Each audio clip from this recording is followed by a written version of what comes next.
these protons, or these electrons, sorry, and these electrons are the same thing.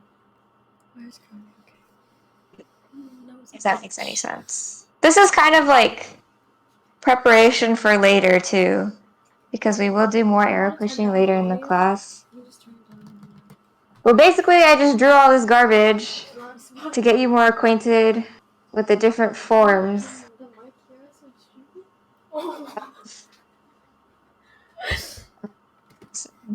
Actually, is this even right? I feel like this should be an H2.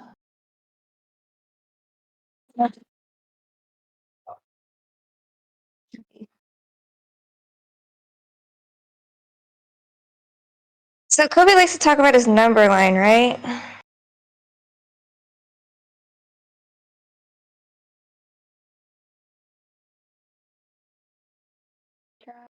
Here. He said the pKa of this one is 2. pKa of this one is 9. Let's just draw a number line. Okay. Really, what we care about in terms of numbers is literally just 2 and 9. What happens to this molecule when the pKa is less than 2 over here? What happens to it when it's in between these two, which is over here, and then what happens when the pH is more? Sorry, did I say pK? So remember, I always say pH is talking about the environment, and pKa is about the molecule. So this right here is our little pH meter. And as we know, low pH, this right here is low pH, is an acidic environment and is a high concentration of protons. So over here, in this area right here, whatever thing we have in here has hella protons in it.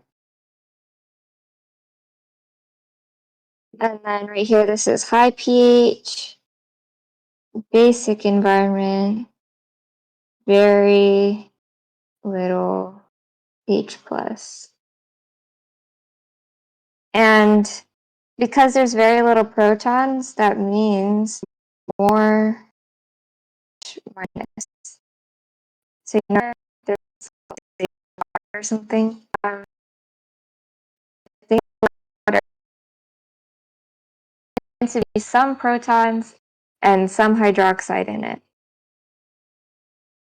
Because water by itself will just kind of break apart into one proton and one hydroxide ion. So every so often, some of these water molecules will break apart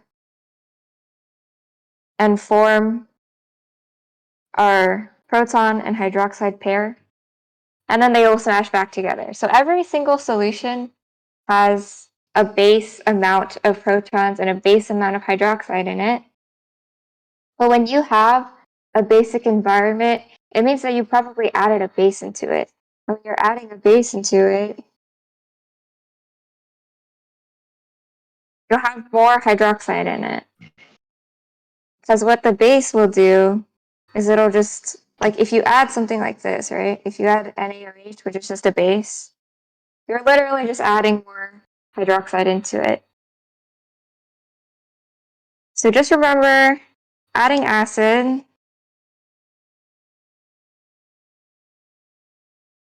is more protons. Adding base is more hydroxide. Or you can just think about it as more base, because hydroxide is a base. Okay.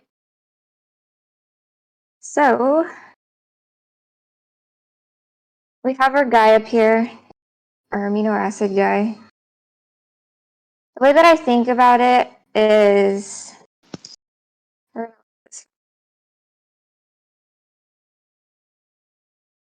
this is a carboxylate.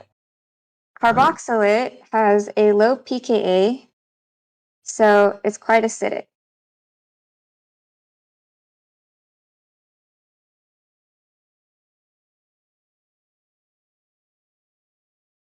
which means it's really happy not having a proton on it. And the only way that it's going to accept a proton on it is if there's so many protons around it. So when you put carboxylate inside of a super low pH environment, this right here has a ton of protons in it. And there's so many protons in the solution that carboxylate is willing to accept some of the protons to just like get rid of some of it in solution. So right here, our carboxylate is going to be protonated because it accepted a proton. And then anything above a pH of 2, there's not as many protons compared to as when it is lower than pH 2. So anything in this range has less protons in it.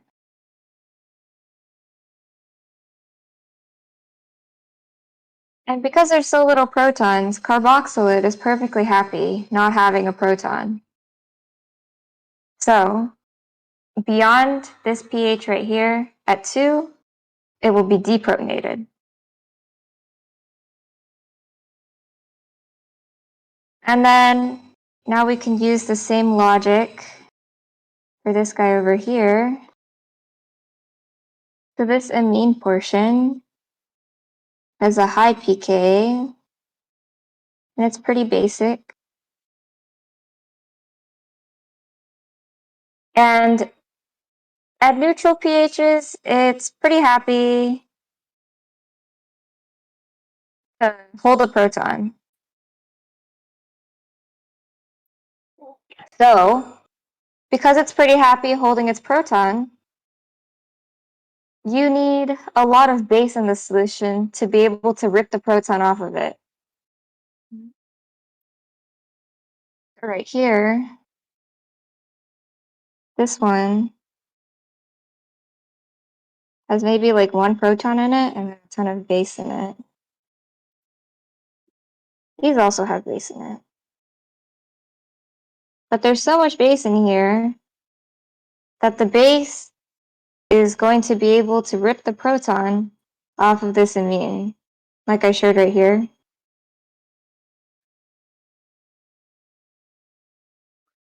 So what that's doing is it's taking the proton away.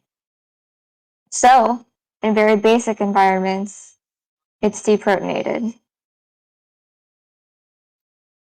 So we can say that beyond pH 9, the amine part is deprotonated, but then anything more acidic is going to be protonated.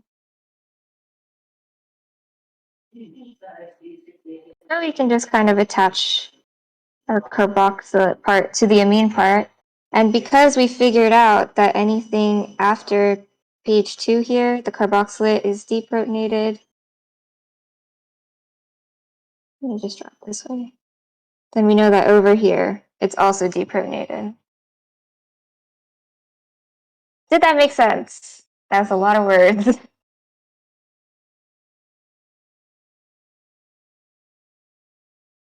Y'all can just unmute and say whatever. This can be more of office hours than like a whole lecture. I think it made a lot of sense personally. Okay, cool. Does anyone have questions?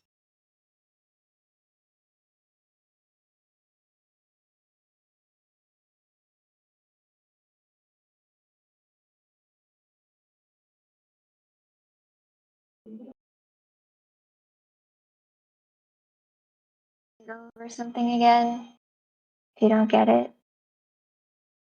I have one question. How do you find the pKa of like? How do you know if the pKa is 2 or 9?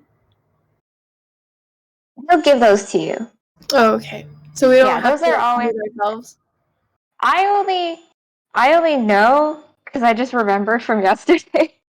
But you don't have to know that. He'll always give it to you on the test. Okay, thank you.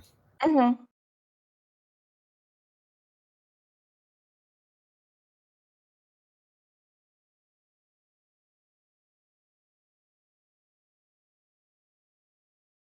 He posted lecture 3. I don't even know when he did that. Wait, when did he post lecture 3? I didn't even I have see. no idea. I just found out. Ha ha ha. Okay. Oh, this morning. Oh, okay. Oops.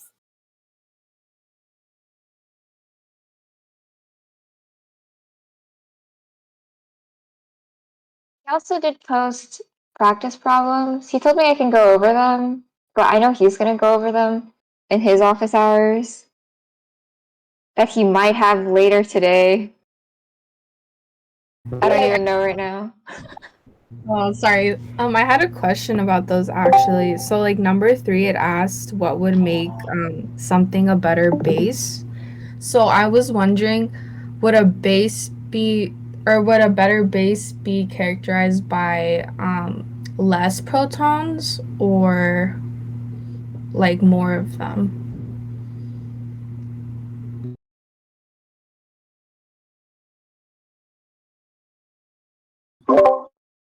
There's like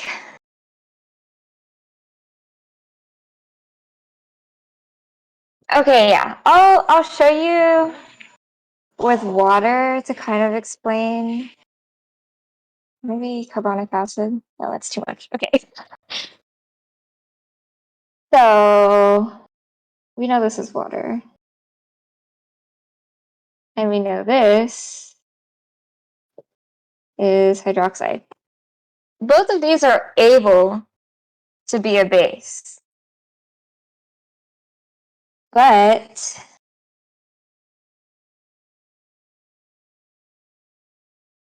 when we use them as a base, right?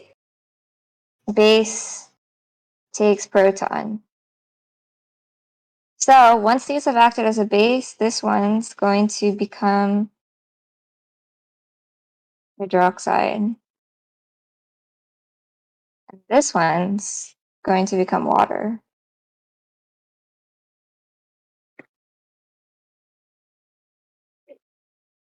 So this is going from neutral to positive. This is going from negative to neutral. So generally, it's pretty safe to say that most things like being more neutral. So ultimately, this hydroxide is going to be a better base than the water. So I guess you could say because it has less protons, it's a better base. Because this hydroxide right here has the most protons on it. And this is like the worst base ever because it's actually an acid. And then we have water, which can be both a base and an acid. And then we have hydroxide, which is the best base out of all 3 of these because it wants the proton the most. So it has the least protons and wants more protons. And because base takes proton, that makes it the best base. Oh, okay. So it would be Yeah. whichever one is more desperate for protons? Yeah, you can think about it that way. Oh, okay. Thank you. That makes a lot more sense. So like the same logic applies to NH3. So this is coming off of that amino acid part, right? And then we can deprotonate it. And then it becomes like this. This one has a lot of protons. This one has less protons. This one actually can't even accept any more protons. It can only give away protons. So this is a good acid and a bad base. Because it literally can't accept more.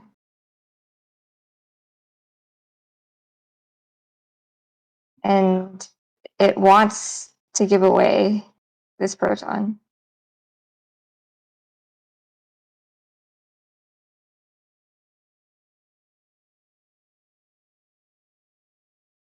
Yeah.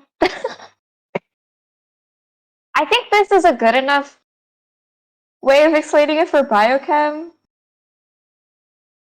Because if we were actually going to talk about it, there's like a whole bunch of stuff about like PK and PKB, but that's like literally chemistry, and it's irrelevant for this. Yeah, we don't need to be all extra like that. But Yeah. yeah, it makes a lot of sense. Thank you. Mhm.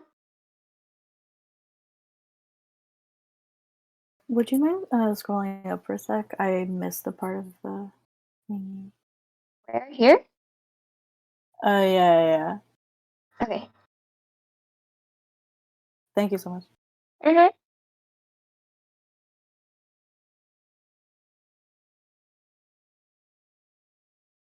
By the way, are you uploading these notes onto Canvas? I can upload them here. I can't upload anything onto Canvas because I'm enrolled as a student on Canvas. I don't Okay. know. I don't know if these are gonna make a lot of sense though. Because I like mean, I'm I feel like as talking long as while you I'm were drawing. here. Yeah, if you guys want them, I can definitely upload them. Yeah, if you could. Yeah.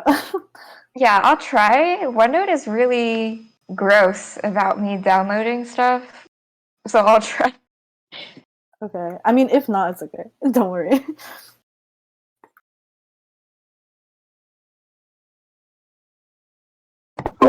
I don't know if it's like too soon, but I watched lecture 3 and I'm kind of really confused about it.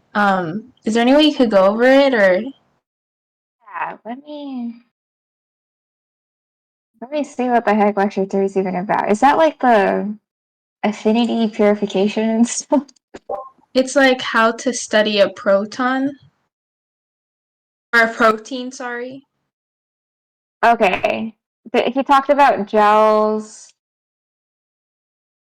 and Yeah. light. Okay, that's kind of spicy. Okay. I can go over that later, or I can do it now. I don't know if anybody still has questions about like pH and pK.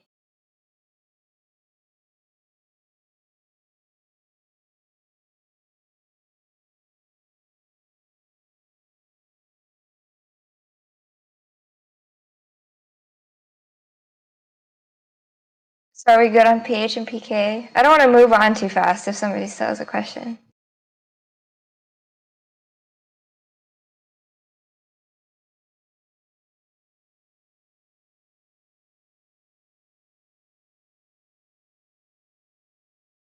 Okay, I guess we're doing lecture 3. I didn't watch it yet because I didn't even know it was uploaded, so I'm going off of what I remember from last year. Hopefully it makes sense though. Okay. This first part is about gels. So this is what a gel looks like.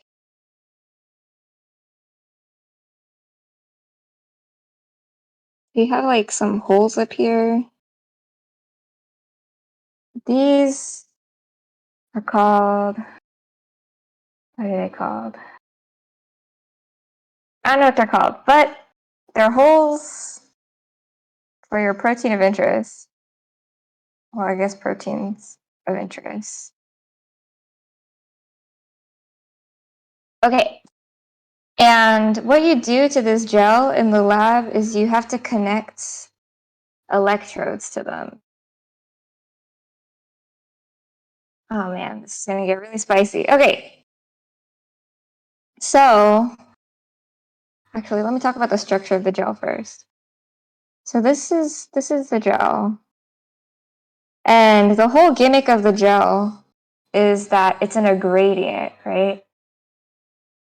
And the gradient, they say it's a gradient because there's pores in this gel. So there's basically like a big, a small to big. Nope. Sorry. I'm recalling stuff from last year.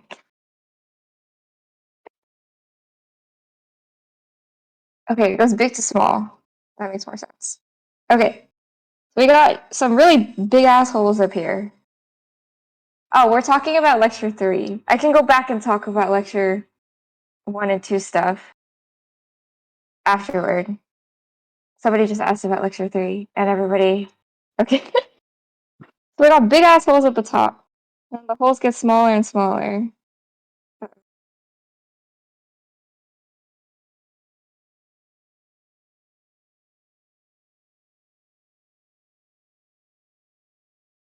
What that lets us do is if we have like a huge fat protein and then like a medium-sized protein and a super small one,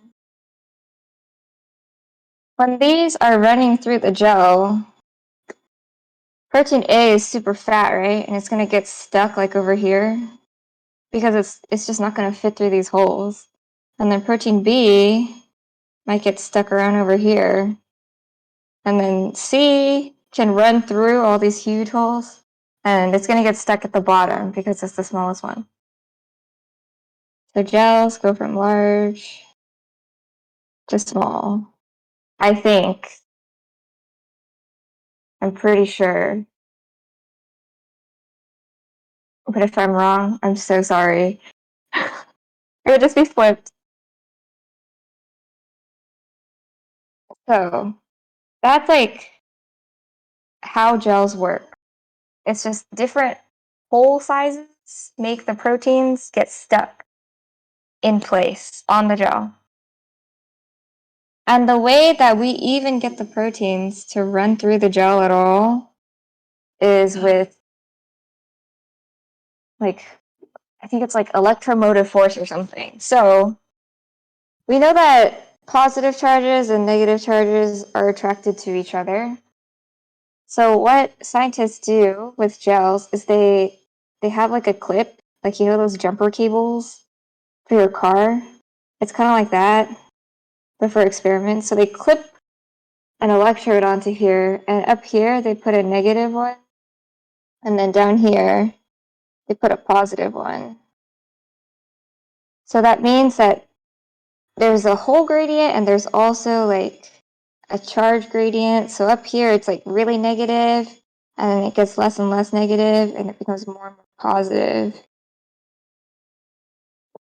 And what you do is you have to prepare your proteins. So you kind of dunk your proteins in a little negative charge bath. And then all your proteins kind of have a coating of negative charge around them. So once you throw your proteins into the gel, they're going to be repelled from the negative charge at the top and then start moving towards the bottom.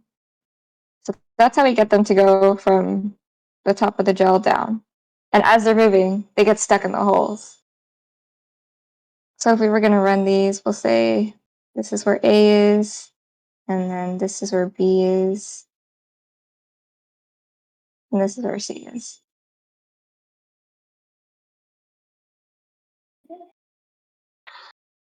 And then he talks about this thing called the ladder.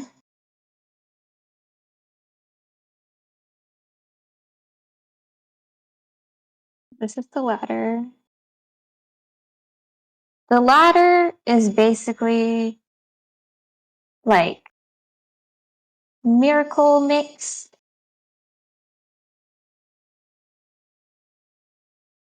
So what the ladder is he says it's a ruler, right? Because the ladder is always going to be a bunch of these substances that we know. We know what these are, and we know how big they are. So I know already that this one is, I don't know, 100 kilodaltons. That's just the unit. It doesn't really matter. And then I know that the fifth one or whatever is like 50 kilodaltons. We just know that based on the ladder solution. So the solution here, it's just a mix of a whole bunch of different sizes of proteins. So when you run these proteins through our gel here, the same thing's going to happen where the big ones are going to get stuck at the top and the smaller ones can flow through and get stuck at the bottom. And all of these are known compounds with known sizes.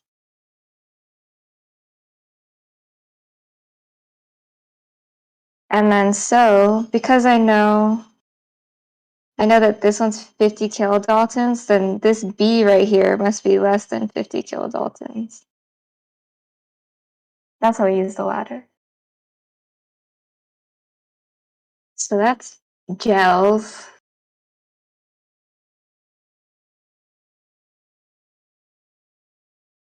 Okay, and then he talks about a Western blot.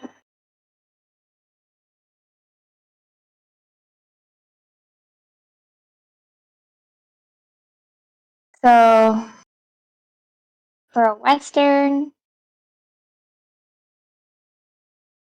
for Westerns, you use antibodies. So antibodies, the whole purpose of antibodies is to bind to proteins, right? That's why, like, when you get sick and you make antibodies, those antibodies are just binding to bad proteins and keeping you from getting sick. So antibodies will stick to proteins. And they're very specific. So you need X antibody to stick to X protein. You need Y antibody to stick to Y protein. These are very specific. So once you get X antibody to stick to X protein, how are you supposed to know which one it is on the gel if you have multiple things in it? And that's why he brings in a second antibody. So antibodies can also bind to other antibodies. So this right here is this part's X and this part's X. But then if back here this is Z, I can make another antibody that only binds to Z. And then the antibody is going to bind to the other antibody. Because antibodies are just proteins. So I guess I'll write it down. Antibody.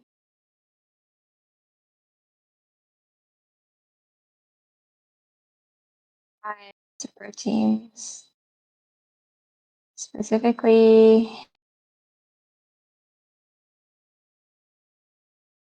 and then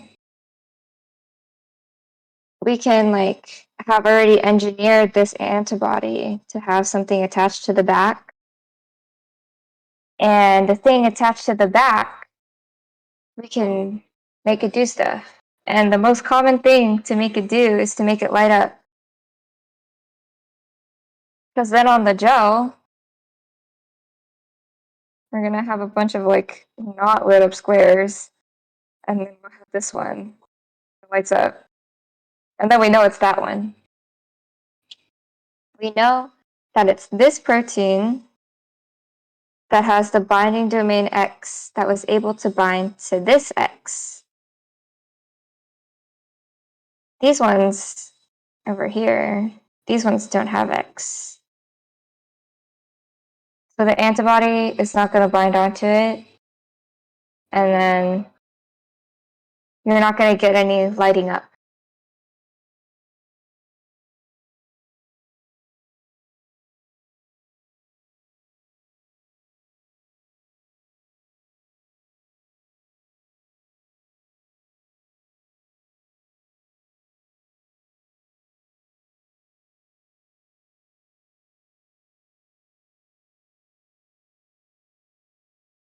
Did he talk about A280?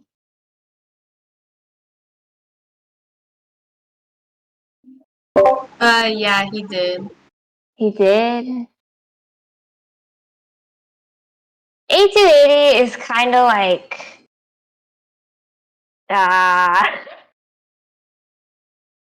it's like essentially the GenChem concept of absorption. So A280 is just like if you have a protein and you put energy into it, it's going to give energy out. So you put some light into it, and some of the light gets absorbed by this guy, and then the rest of the light gets put out as this red light. So maybe I put in energy, and then I only get out like 25 energy because this guy sucked up all the other energy. And then we can read this energy to determine something. So we have like a little machine, and in the machine, this is what it's doing. And then the machine's got a screen here, and it'll tell you like, oh, the absorption is 0.5 or whatever. And then this guy made an equation called Beer's law. I assume it's a guy called Beer. And this is Beer's law, and this is absorption. I guess they call it absorbance. This is a constant for a protein. This is the concentration. And this is path length, which is basically a constant for the machine. So the path length just has to do with the machine. Like we can say this machine has a path length of 1 centimeter, which is really common. Some machines might have a path length of half a centimeter or whatever. So the path length is always going to be given. This epsilon also basically always has to be given. I think you can look them up or something, but he'll give them to you. So basically what this allows us to do is it lets us convert from absorbance to concentration. So high absorbance usually equals high concentration, because this is a linear equation, right? So the higher C goes, the higher A is going to go. And if you think about it conceptually, it also makes sense, because if you only have one protein absorbing some of the light, that's a low concentration.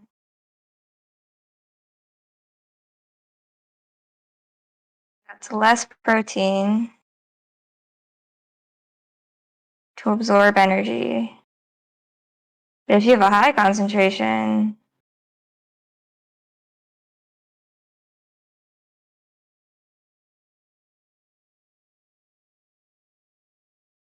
all of these proteins can absorb energy. So then you'll absorb more energy, which gives us high absorbance.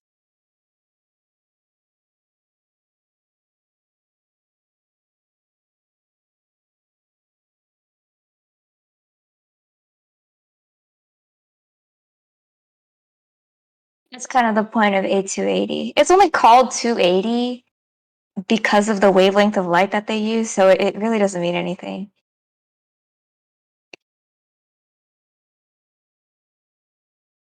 And then did he talk about affinity purification?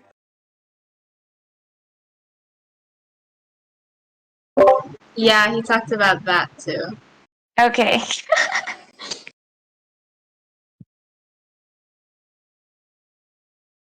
Affinity purification is like gel if it was super spicy. So you have a column, and the column has some sticks on it. And these sticks are nickel. And you just have to know that nickel kind of likes histidine. So histidine is an amino acid. It looks insane, and I don't remember what it looks like, so I'm not going to draw it for you. But this just is an amino acid. And nickel and histidine like to hold hands.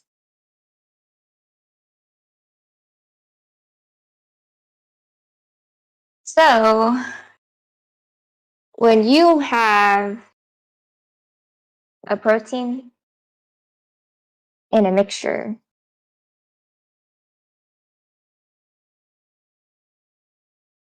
We got a ton of random proteins in here, right?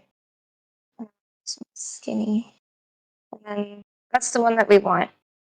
If we can figure out a way to get some histidine on here, then when we pour all of these proteins into our column, most of these guys are just going to go straight through the column. They're just going to wash right away, and then we put them in the trash can. But the histidine one, right here, the histidine is going to hold hands with the nickel.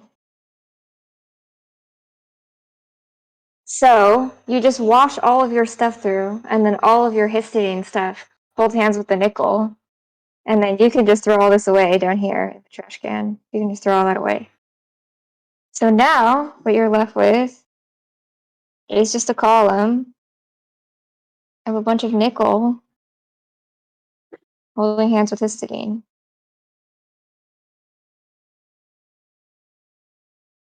And now you want to get it out because this histidine is attached to the protein that you want to study.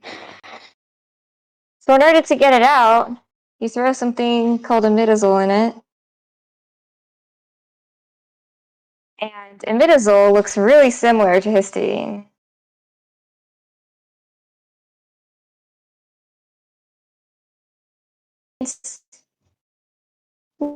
Nickel will hold hands with imidazole. So as you throw imidazole through the column, nickel will let go of the histidine and hold hands with imidazole. And then you can just collect all of your histidine stuff down here.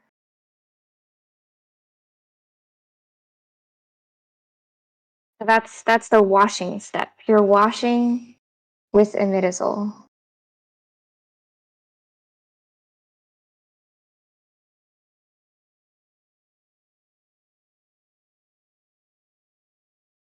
So step one is you gotta run your stuff through the column and throw away all the junk.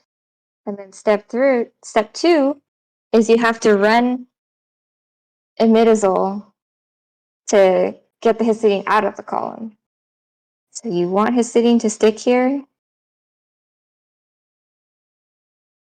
And then this is you want to get it out.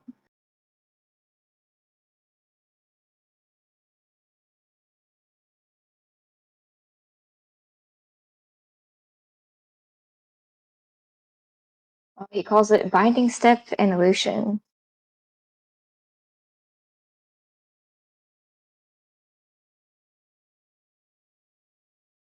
And I think that's all of lecture 3. I don't know, because I didn't watch it. Yeah, I think that was it. Thank you. Oh, wait, did he just post the old lecture? I think he did. I mean, it was him like on a drawing on a whiteboard. He totally just posted the old lecture. Okay, he told me he was going to do that. Okay, yeah, but everything is the same.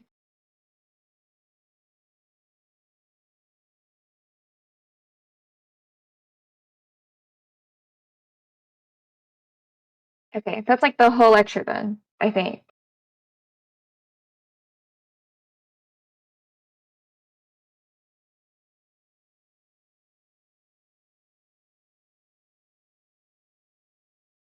Okay, do we have more questions?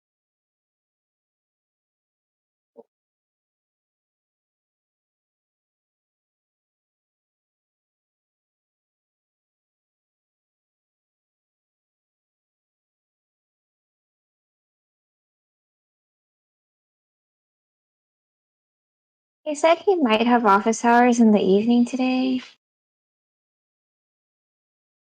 But then he said that yesterday, so I don't really know what's going on with him.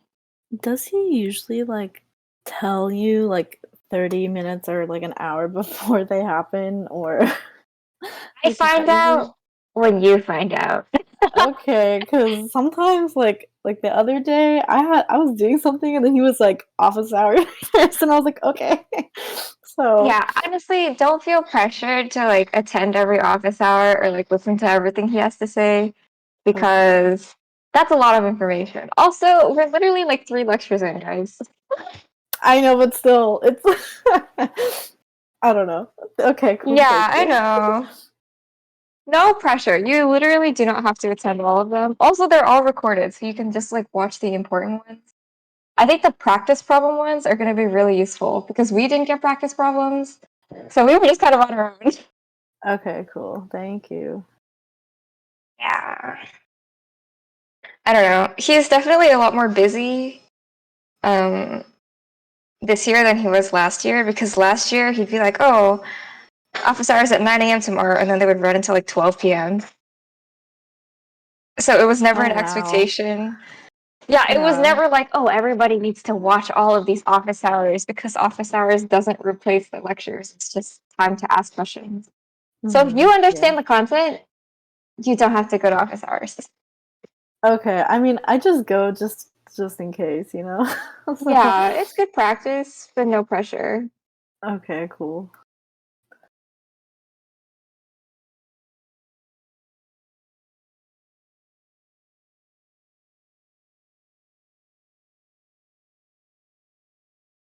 It's my dog, sorry.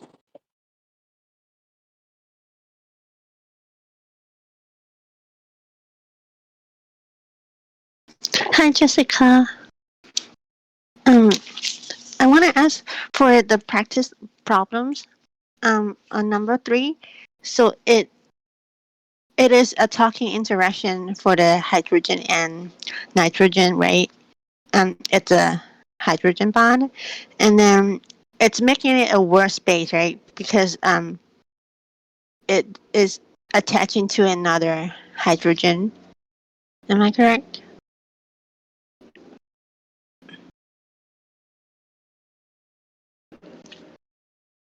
What is going on here? Making water a better or worse.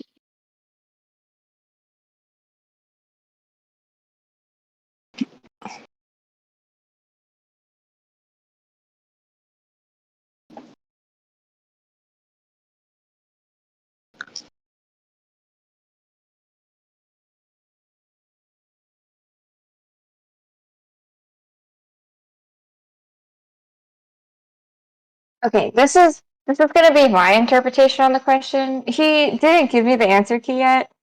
No. So basically I'm saying I don't know if I'm right, but I think this is what he means. So if I'm completely wrong, I'm sorry. It's okay. I just want to know if I understand what he means. I it took me a moment. I'm quite confused still actually. 'Cause this You're is more used to him though. this is not usually how I would think about acids and bases. Okay. Let me do colors.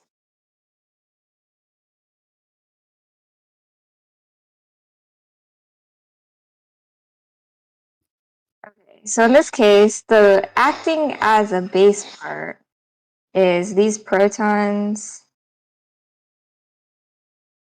Oops.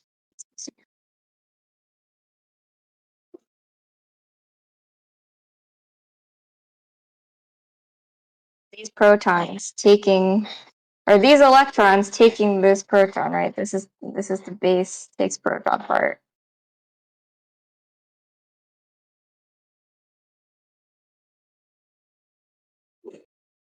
This is so weird. So after this base takes proton part, I'm pretty sure you end up with something that looks like this.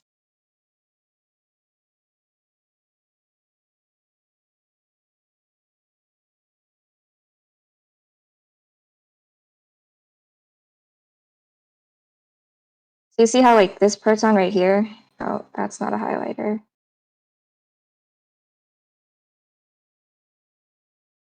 This proton right here ends up like attaching via covalent bond to the nitrogen. Right. Yeah, so if this is what happens, then this interaction right here actually makes it easier.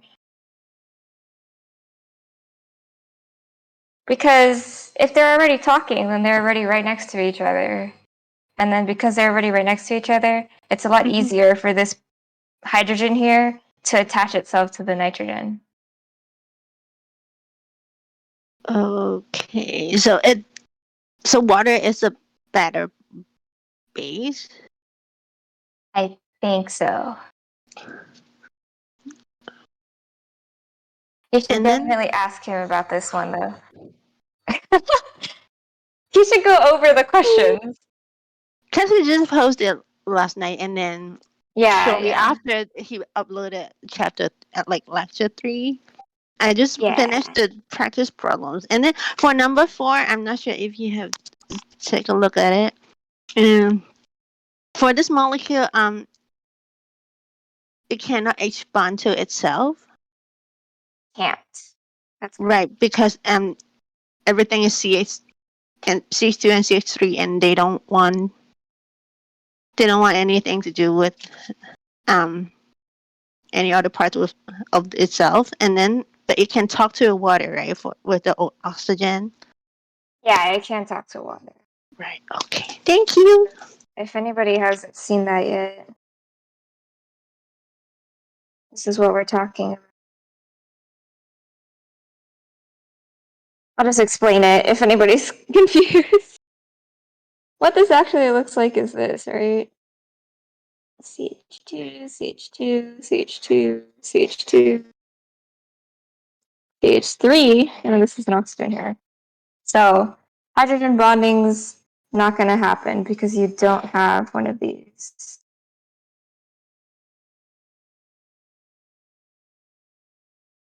So no hydrogen bonding with itself. But there is talking to water because water has this. So what happens here is this one can talk to something like this. And these can also talk to another water. Like,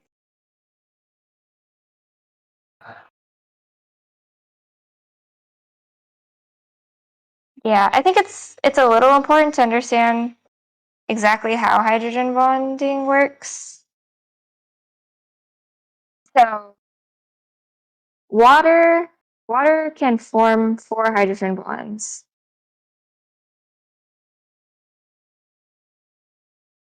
Because if we have one water right here,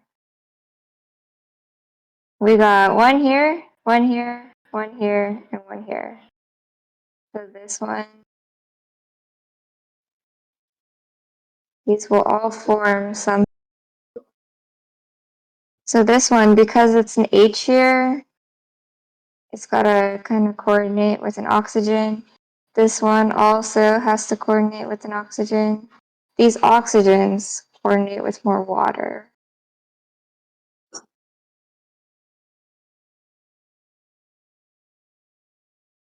So it ends up looking kind of neat, right? Because I can just keep going right here. This one. Yeah. And then this one. Something like this. So that's the unique property of water. That's why ice is less dense than water, because it forms such a neat structure. Thank you.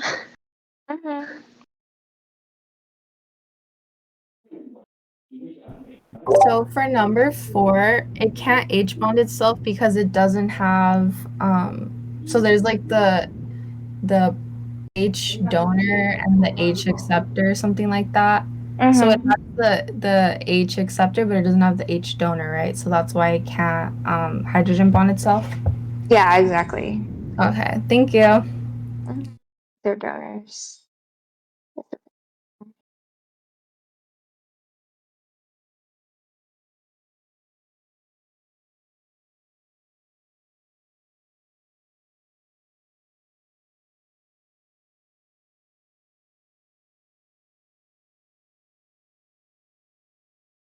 Hey, I have one more question. So, like the talking there or like dotted lines, they're not considered a bond when we calculate the formal charge rate?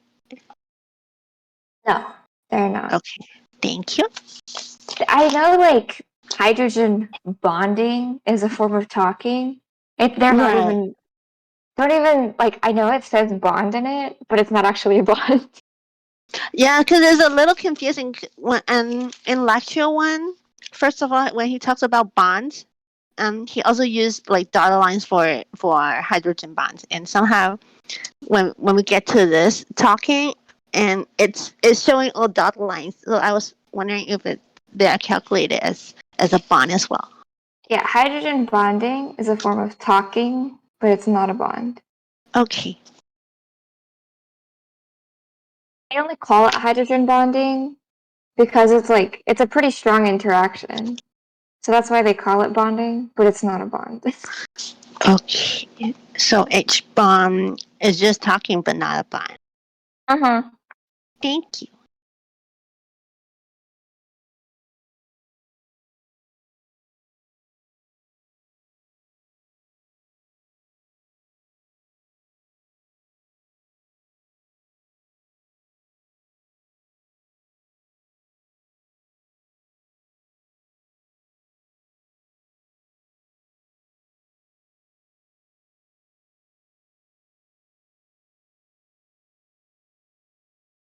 Anybody else have questions? I can go over like PHPK stuff again too.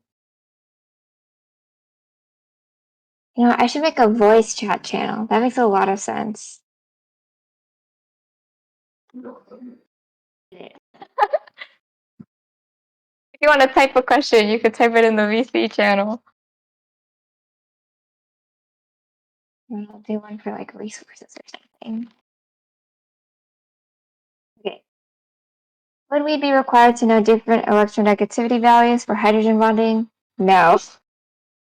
This is basically the only thing you have to know for hydrogen bonding is that these ones right here are your different donors. These are the only ones that really exist in biochemistry because like fluorine doesn't really exist in proteins. So we don't have to care about fluorine.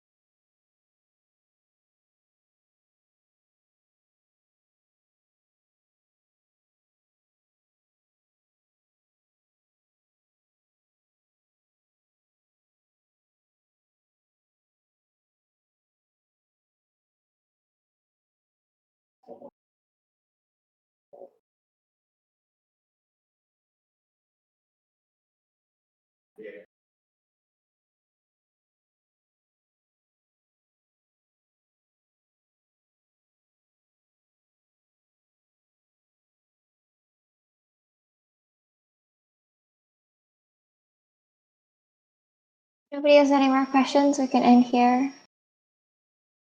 Or you can ask whatever. Go over PK. What part of PK? There's like a whole lecture that happened.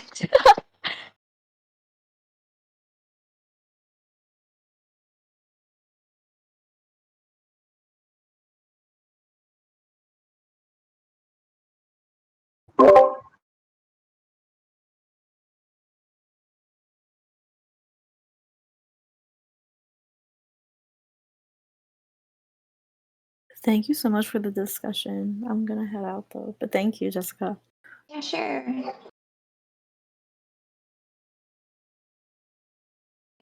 I can just go over like a general thing. So up here I talked about like conjugate acids and bases. Um, which is like a little relevant, but not super relevant. This is kind of the bread and butter of it. So I should already highlighted everything. We have two sides of our amino acid. There's the carboxylate side and the amine side. So you can put some notes over here. So I just know these numbers in my brain. Kobe will give them to you. You don't have to memorize them. But the carboxylate side has a pKa of 2. So that is a low pKa, and low pKas means it's more acidic, and more acidic compounds are happy without their proton because acids like giving their protons away. And this amine over here has a high pKa, which means it's pretty basic, and that means it's pretty happy holding onto a proton because base takes proton. So I always say the pH is the environment and the pKa is based on the molecule. So this number line that Kobe always talks about, this is a pH number line. So this is obviously when the pH is less than 2, and then in between, and then more than 9. So when the pH is 2 or less, that's a low pH. That means it's a very acidic environment, and that means there's a lot of protons around. It's a high concentration of protons. And because there's so many protons, this carboxylate side, which is usually happy without a proton, there's so many protons in the area that it will just accept one. But only because there's so many protons. It's just so crowded that it ends up accepting one only because there's so many protons around. So that's why at a pH of 2 and below, there's enough protons in the area to get carboxylate to take a proton. So that's why right here, this is the accepted proton form. But anything above a pH of 2, there's like a meh amount of protons. So then, because carboxylate is perfectly happy without a proton, it's not going to have one. So right now we know that right here, this part is protonated, and then anything above pH 2 is deprotonated. And then we come here and look at what happens at pH 9. pH 9 and above, that's a high pH, which means it's a basic environment and there's not a lot of protons around. And there's more base. So, because there's so little protons around, this NH2, well, I guess this NH2 doesn't need to hold on to a proton anymore. Because if it takes a proton right now at such a high pH, there's like literally no protons around. So, over here at the high pH, it remains deprotonated. So that's why there's only 2 hydrogens compared to here, where it is 3. But because it's pretty happy holding onto a proton, as soon as it can, it will take one, and it can at pH 9. So pH 9 and below, it'll grab a proton.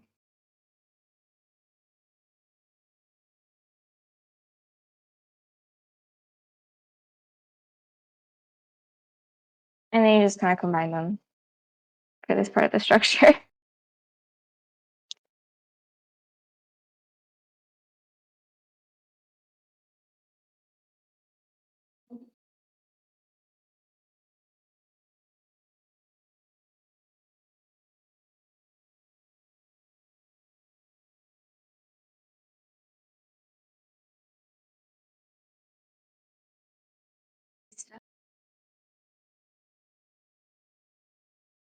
Oh, Patty's not even here.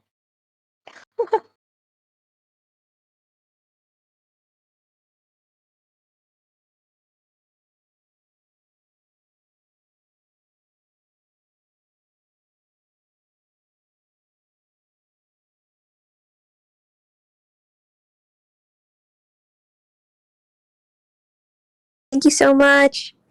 No problem. If y'all don't have any more questions, we can end it here.